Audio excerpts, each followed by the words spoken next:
Merci de votre fidélité à cette chaîne de télévision Africa 2 il reporte. C'est lundi 24 novembre, nous parlons de la situation à Uvira. Chers téléspectateurs, la confusion et des manœuvres troublent la ville d'Uvira, où des tirs nourris ou éclatés plongent la ville dans la panique. Africa 2 il reporte suit de près cet incident inattendu qui a secoué la population vers 17 heures. Rafale, explosion, mouvement précipité, communication contradictoire, mais surtout des révélations essentielles qui montrent que rien n'est absolument rien ne dit au hasard dans cette région stratégique. Alors que les premiers messages alarmants envahissent les réseaux sociaux, les autorités ont tenté de rassurer. Il ne s'agirait qu'un des malentendus entre des groupes armés, forces alliées au gouvernement congolais. Et pourtant, notre enquête relève que derrière cette version superficielle se cacherait une tentative plus grave. Diviser l'alliance FARDC et le résistant Wazalendo, affaiblir la cohésion militaire et semer des ordres suffisamment profonds pour que les ennemis de la République démocratique du Congo reprennent l'initiative. Et ce qu'il faut retenir, chers internautes, c'est qu'il faut connaître pour le moment dans un contexte où Kagame et ses réseaux cherchent désespérément à saboter les avancées congolaises. Le SIDA d'Uvira prend une dimension géopolitique majeure. Les patriotes Wazalendo, engagés depuis 3 ans aux côtés de l'armée régulière contre l'agression rwandaise, font l'objet d'une stratégie de provocation systématique, refus de vivre, rétention des munitions, manipulation logistique et filtration d'officiers corrompus. Les moindres accrochages peut alors dégénérer en affrontement, alimentant la propagande voulue par Kigali. Selon nos sources, plusieurs réseaux liés dans ces officiers kabylistes tentent actuellement de profiter de l'instabilité pour réactiver leur influence. Réunion secrète à Bukavu, message envoyé depuis Kinshasa, instructions transmises hors des circuits téléphoniques, corruption massive.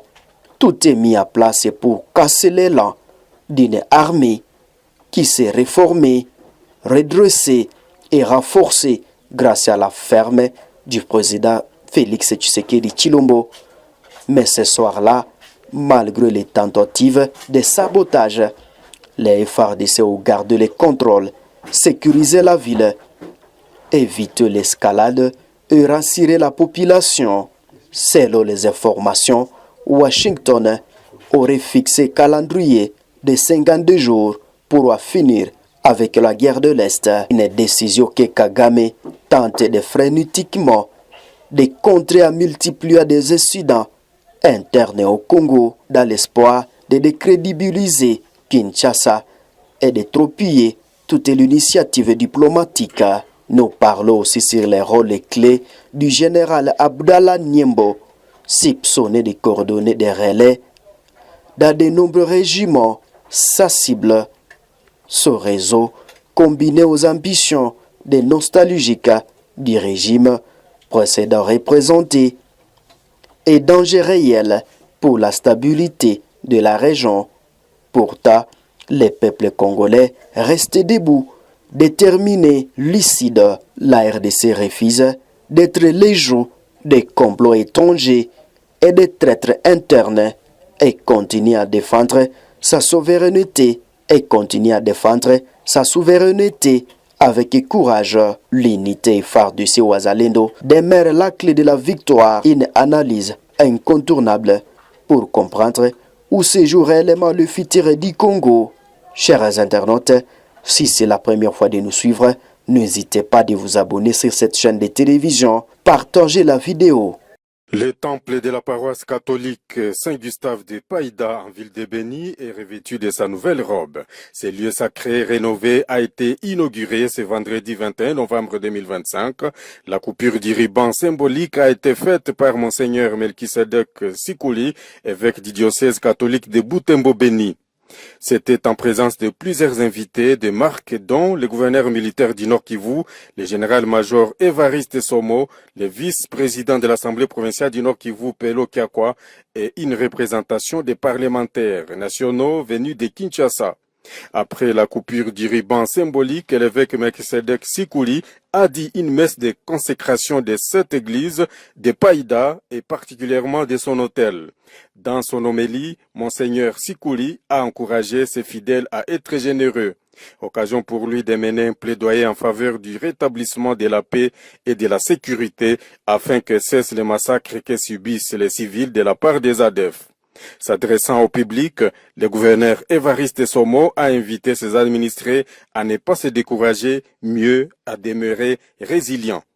Il les a exhortés à unir leurs efforts pour le retour de la paix durable. Kuendelea kuwa na imani yetu ibaki yenye kusimama hata kwa shida zote tunazopitia kwa province yetu ya Nord Kivu. Zingine mheshimiwa baba askofu alizisema hapa, za security, za umaskini, za malali na zinginezo. Tusipoteze kuwa na imani sababu ya ile. Tuendelee kusimama imara, tuendelee kuwa na resilience.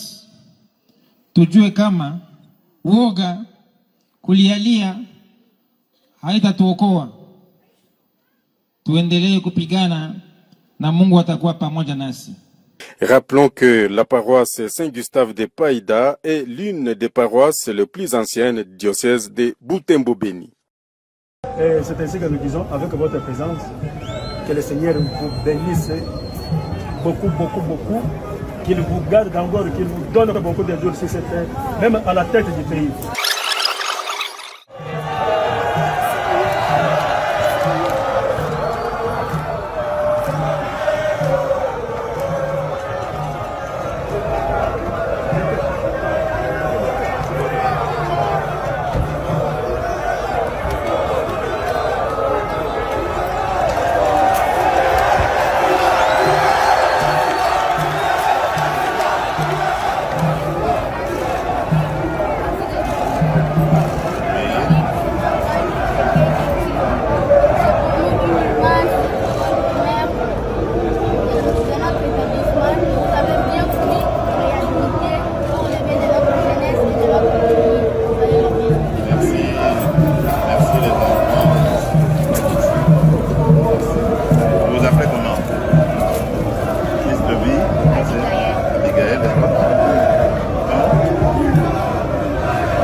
l'unité et la fraternité nationale.